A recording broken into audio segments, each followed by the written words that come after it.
you can't help but be proud to call this country home. But for Joe Biden, it's been the land of opportunism, not opportunity.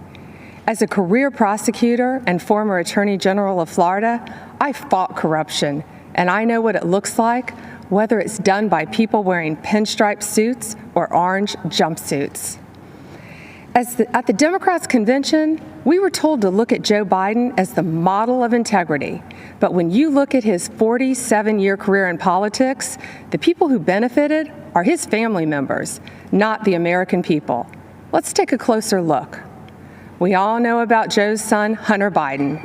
A corrupt Ukrainian oligarch put Hunter on the board of his gas company, even though he had no experience in Ukraine or in the energy sector. None. Yet he was paid millions to do nothing.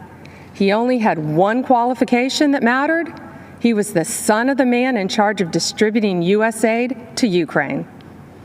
And recently reported information revealed that a few months after Hunter Biden joined that corrupt company's board, the Obama-Biden State Department began doing business with them, even when it remained under investigation for corruption. And it gets worse. That very same company was being investigated by a Ukrainian prosecutor. Joe Biden, the Vice President of the United States, threatened to withhold aid to Ukraine unless that same prosecutor was fired. And then he was fired. Hunter only resigned from that board just before his dad announced his campaign for president. Now let's talk about China. Fact: Joe Biden flew to China on Air Force Two with Hunter along for the ride. They said he was just there as a family member, but we know that's untrue. In Beijing, Hunter didn't just go sightseeing. He had meetings with his Chinese bank partners. Hunter even arranged for his dad to meet with one of the partners. 10 days later, those Chinese communist bankers approved millions to go to Hunter's firm. And those bankers work for the Chinese Communist Party, which oppresses their people, cheated American workers for decades, and covered up a deadly virus. To this day, Hunter controls a 10% stake in that firm. And Joe Biden's done more than look the other way on China. He said, "The Chinese aren't our competition. Come on, man, they're not bad folks."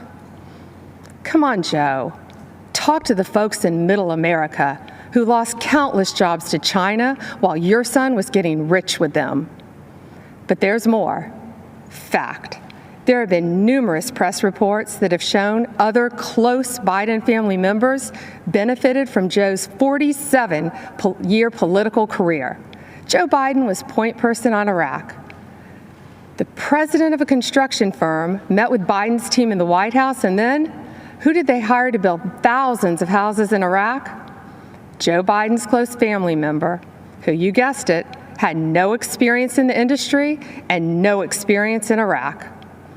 A company official bragged that it helps to have a family member, the vice president, as partner.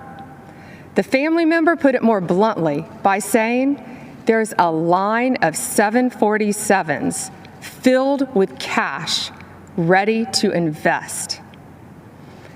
Now let's follow the money down south. Again, as reported in the press, yet another close family member of Joe's set his sights on Costa Rica and Jamaica, where millions of dollars flowed from the Obama-Biden administration in taxpayer-backed loans to projects linked to, yes, that same family member. These aren't isolated incidents. It is a deliberate pattern of conduct. And that's just what he did as vice president.